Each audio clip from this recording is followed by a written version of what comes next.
"If you can play this piano, I'll marry you." Billionaire mocked. White janitor played like a genius. It was a warm Thursday evening in New York City, and the Whitmore Grand Hotel was alive with glamour. The air outside was thick with the pulse of excitement as a high society gala kicked off inside, showcasing the city's elite. Lights danced on the red carpet, cameras flashed as guests entered the grand ballroom, and the luxurious scent of expensive perfumes mingled with the sparkle of diamonds. The crowd was polished, confident, and eager to showcase their generosity. Well, at least to impress each other. Inside the ballroom, everything was perfectly arranged. Crystal chandeliers hung from the ceiling, lighting the marble floors with a golden glow.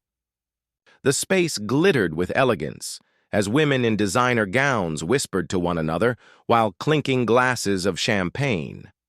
The evening was meant to be a display of charity and high society, a space to network, show off one's status, and perhaps secure the next big deal. But there was something, or rather someone, who didn't quite belong to the carefully curated image of this wealthy evening. Marcus Reed was just another figure in the background, pushing his cleaning cart along the side corridors. His clothes were worn, his boots scuffed from the hours spent scrubbing the floors and setting up for these grand events. For 5 long years, Marcus had worked at the Whitmore Grand, the quiet janitor who did everything from cleaning up after grand banquets to maintaining the polished elegance that filled the hotel's numerous rooms. But despite his quiet diligence, Marcus was always invisible to the guests who walked past him with their champagne flutes raised, as if he were nothing more than the invisible hands that made their perfect night possible. Marcus knew how to blend into the background. He was trained in the silent art of service, where his very presence was meant to be unnoticed, where his worth was overlooked, and where his name, if it was ever known, was buried beneath his worn-out uniform.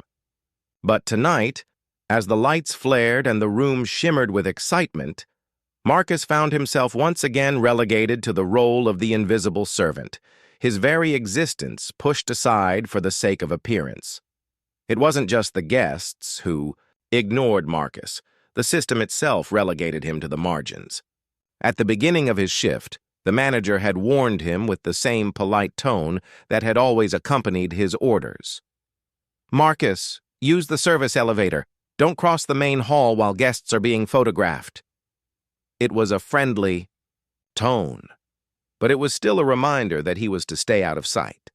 The polished surfaces, the rich velvet curtains, the high-end donors and guests, they were the ones who mattered. He and the others who worked behind the scenes were just the means by which the night could run smoothly and nothing more. The word invisible was more of a survival skill than a description. As he wheeled his cart through the ornate hallways, Marcus passed security guards and staff, all focused on their tasks.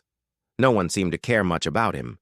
The security guard merely gave him a glance as he moved through the corridors.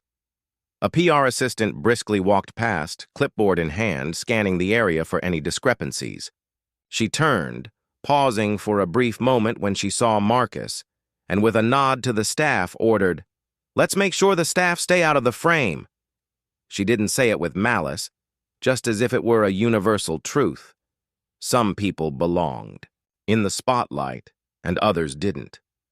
A slight tug on Marcus's heart reminded him of something he'd lost. He was a man of music, a man who had, at one point, known what it was like to play in front of people. Before he had become the janitor, Marcus was a talented pianist, someone who had dreamed of playing on grand stages, not just polishing floors, to make others' dreams shine. But that dream was long buried, packed away with his old piano, sold years ago to help pay for his mother's hospital bills. As Marcus walked past the camera and the crowd, he couldn't help but glance at the Steinway on the far side of the room. The piano gleamed under the chandelier's golden light. It sat still, elegant, almost as if waiting for someone to return to it. He paused for a moment, catching a brief flicker of the past, the sound of ivory keys beneath his fingertips, the thrill of playing for an audience, the sense that the music was his voice, and that for a moment he mattered. But as quickly as the thought came, he turned away. Marcus was here to clean. It was his role. He was the janitor. And in the world of this gala, he was invisible. Across the hall, the spotlight was firmly on Victoria Whitmore, the host of the evening, wearing a yellow gown that caught the light as she walked gracefully across the room. She was the face of this gala, the one everyone admired, the one everyone wanted to please. Her presence was magnetic as she spoke to the crowd, asking for donations, charming every guest with a perfect smile and practiced words. She was everything Marcus had once dreamed of being. But the truth was, tonight she wouldn't even notice him. To her, and to many others, Marcus was simply the man who polished the floors, someone who cleaned up the messes left behind by the real stars. But as the night went on and the chatter around the room grew louder, there was one thing that Marcus knew. The story was about to change.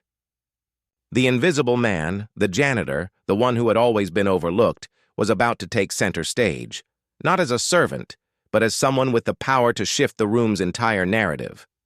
No longer would he be the silent observer, the one who carried the weight of the room's expectations.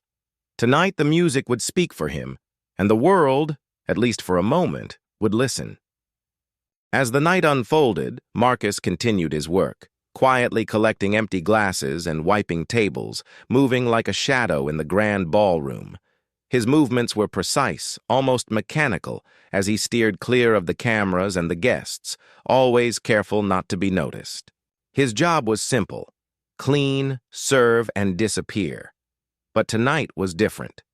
There was something in the air, something in the way the room pulsed with energy that made Marcus feel seen, even though no one looked his way. Then it happened. Woman, sharply dressed in a yellow gown, turned as she made her way toward the piano, her eyes scanning the room with a hint of disdain. It was Victoria Whitmore, the woman who had orchestrated this high society event. Her presence was like a magnet, drawing attention wherever she went. Her laughter filled the room, cutting through the chatter like a sharp blade. But Victoria, the embodiment of wealth and status, couldn't have known the history of the man who had once played the piano in this very room, before the music had been silenced by life's challenges. Victoria, who had spent years cultivating her perfect image, walked past Marcus without even acknowledging his presence. She was too busy, too important, and too focused on maintaining her place at the top of the social ladder. To her, Marcus was nothing more than a figure in the background, someone who cleaned up after the spectacle. But something inside Marcus refused to let her walk by without noticing him this time. As she passed him, her eyes scanning the crowd, he couldn't help but feel the weight of every glance that brushed past him. His reflection in the glass of the piano caught his attention for a moment, and a memory stirred inside him. He could almost hear the keys calling to him, the familiar tune of a melody long buried in his mind. The grand piano gleamed in the corner of the room, its polished surface reflecting the chandelier's golden light. Marcus paused, not out of fatigue, but because something deep inside him told him this moment was different. For years he had stood in the shadows, forced to hide his passion for music in order to survive. But tonight, that silence was going to break. As he continued collecting glasses, a guest approached him, completely ignoring his name tag. "Excuse me," the guest said, not looking him in the eye. "Can you move?" The words stung, but Marcus had grown accustomed to being invisible. He nodded and stepped aside, keeping his head down as he moved out of the way. But then, something snapped. For the first time in years, Marcus didn't feel like fading into the background. He stood tall and looked up at the Steinway piano, his heart pounding. The idea of stepping into the spotlight, of playing once more, was a distant dream. Yet, in this moment, The weight of the past pushed him forward. He couldn't let this moment slip away. Victoria Whitmore, standing across the room, caught sight of him as he stood next to the piano. She turned and smirked, seeing him there as a challenge, a way to entertain the crowd, to prove that the cleaning staff were nothing more than background noise in her world. Without missing a beat, she raised her chin, a cold smile on her lips. "If you can play that piano better than a professional," she said, her voice cutting through the crowd, "I'll marry you." The words fell from her mouth like a challenge, meant to humiliate, a joke. The crowd's laughter rippled through the room, but for Marcus it wasn't a joke anymore. It was a dare, a chance to prove that he was more than just the invisible man they thought he was. He turned to her slowly, his voice calm but firm. "I don't need you to marry me," he said, his words cutting through the laughter. "If I can play better than a professional, I want you to keep your word." Victoria's smile faltered for just a moment. The room went silent. The challenge had been laid down. The power dynamics shifted, if only for a brief second. The crowd, eager for the spectacle, waited with bated breath. As the laughter and whispers died down, a sense of anticipation hung in the air. Marcus didn't look at the crowd. He focused on the piano in front of him. He wasn't performing for anyone else. He wasn't doing this to gain approval or to prove a point. He was playing because for the first time in years, the music was calling him back, and he wasn't going to ignore it. The security guards around the room stood still, their gaze following Marcus as he moved toward the stage. His every step was deliberate, each movement calculated. It was a simple action, but in that moment, it spoke volumes. Marcus wasn't the janitor. He wasn't the man cleaning up after a party. He was a man who had a name, a history, and a purpose. The years of being invisible, of playing second fiddle, had come to an end. As he reached the piano, the crowd grew quieter. The cameras, once focused on the guests and their polished appearances, now turned toward him. The murmurs of disbelief filled the air as Marcus sat down at the piano. His hands hovered over the keys for a moment, feeling the weight of the room's expectations pressing down on him. He could feel the eyes of the guests on him, waiting for him to fail, to stumble, to make a fool of himself. But Marcus didn't move in haste. He took a deep breath and placed his fingers gently on the keys. The sound that came from the piano was not the sharp, awkward note of someone trying to perform. It was something more, a melody, deep and full, that resonated with the room. The air in the ballroom shifted, the laughter faded, and in its place, there was a new sound.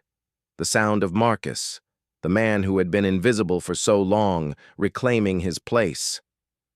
The room was thick with anticipation as Marcus placed his hands on the piano keys. The initial shock of the moment was beginning to wear off, but the tension in the air remained. People who had once looked past him, who had seen him as no more than a janitor, now looked at him with a mixture of disbelief and curiosity. The cameras were rolling, and the whispers were dying down. Marcus, however, was calm. He wasn't performing for them. This moment wasn't about their judgment. It was about him reclaiming something that had been taken from him long ago.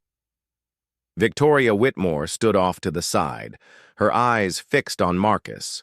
She was still trying to control the narrative, trying to steer the evening back into the frame she had set. But something about Marcus was different.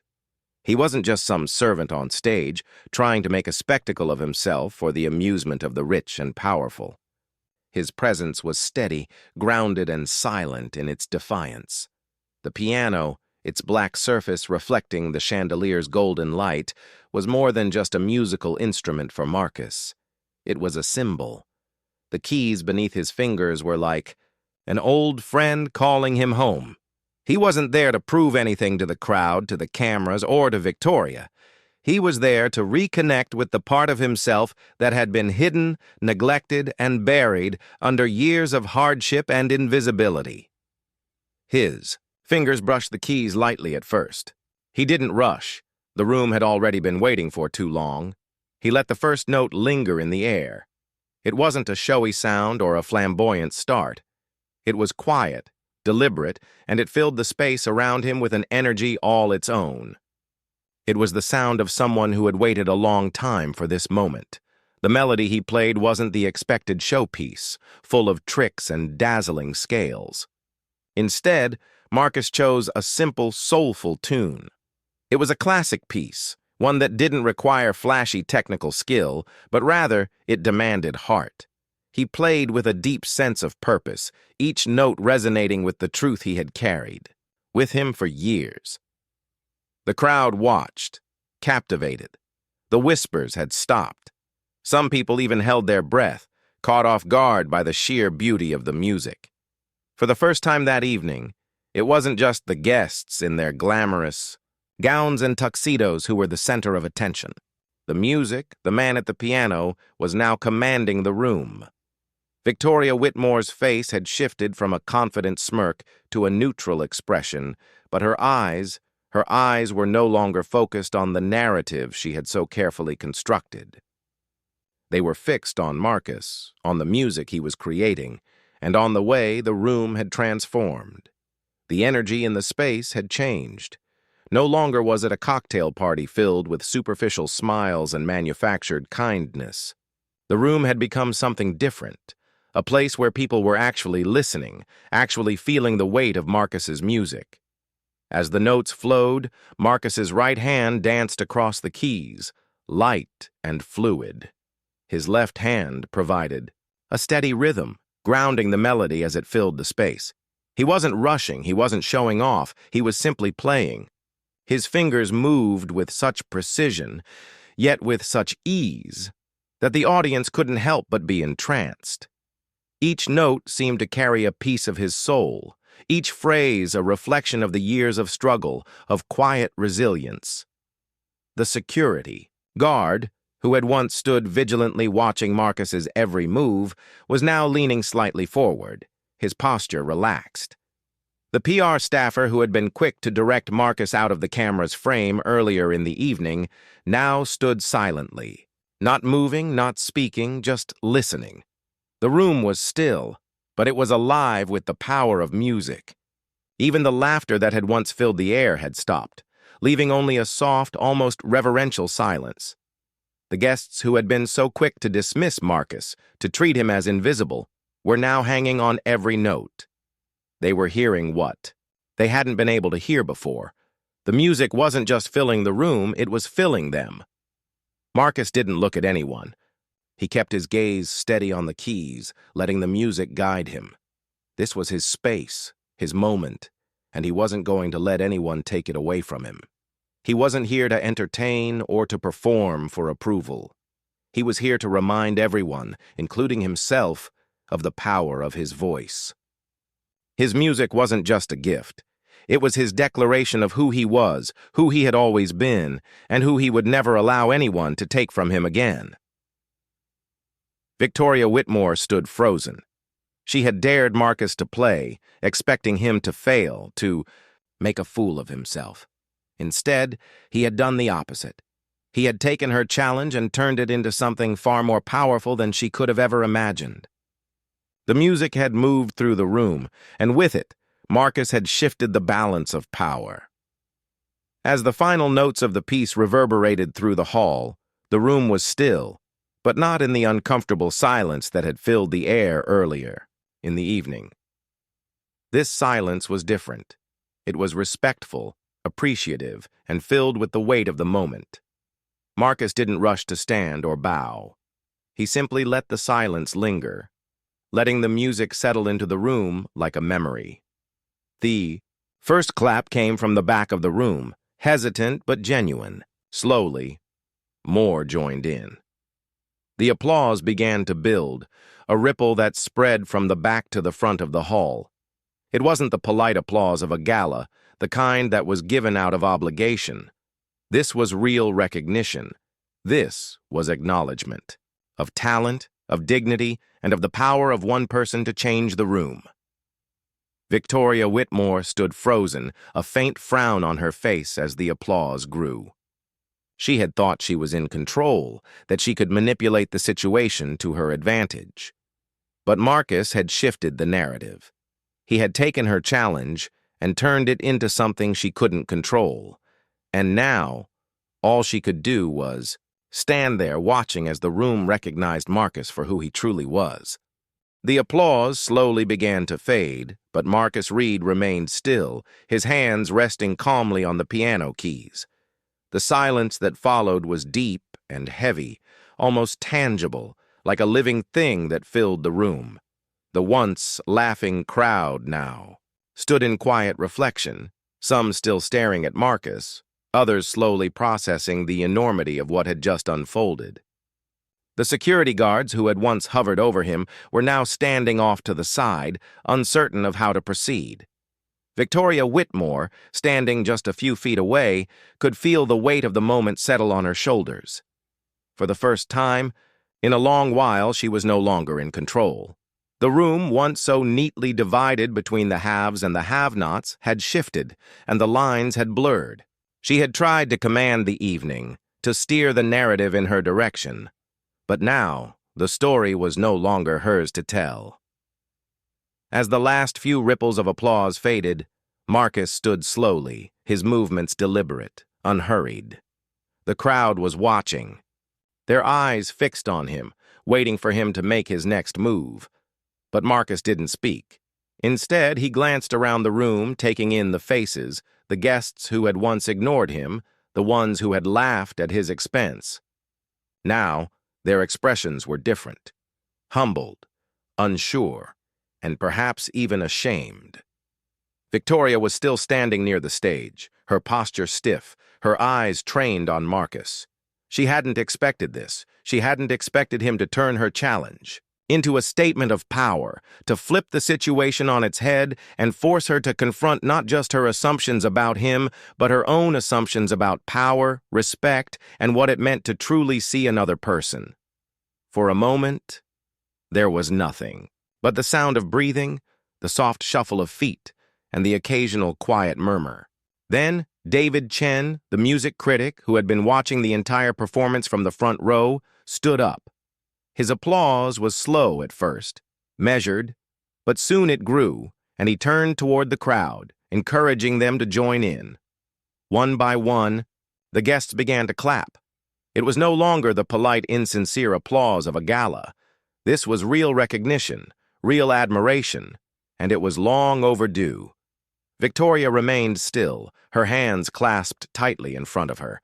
She had known the power of the media, the importance of optics, but this wasn't about optics anymore. This wasn't about controlling the narrative. This was about truth, and Marcus had just exposed hers. For the first time, Victoria felt the weight of the words she had so casually tossed aside. "If you can play that piano, I'll marry you." What had she been thinking? It wasn't just a joke. It wasn't just a challenge. It had been an assumption, a stereotype, a dismissal of Marcus as someone who didn't belong. She had thrown it out without a second thought, and now she had to live with the consequences. As the applause continued, Marcus turned to face her. There was no smile on his face, no prideful grin. He wasn't seeking approval. He wasn't seeking validation. His gaze was steady, calm, almost serene. He had already proved everything he needed to prove. He didn't need to defend himself, and he certainly didn't need her approval. Victoria felt a sudden rush of heat flood her face. She had miscalculated. She had underestimated Marcus. And in doing so, she had underestimated the power of dignity, of silence, of standing up for oneself in the face of injustice. The weight of the room seemed to shift onto her shoulders. She had no choice but to acknowledge what she had done, and what Marcus had done. The room had changed. It was no longer a place where the wealthy and powerful dictated the terms, where the help stayed invisible in the background.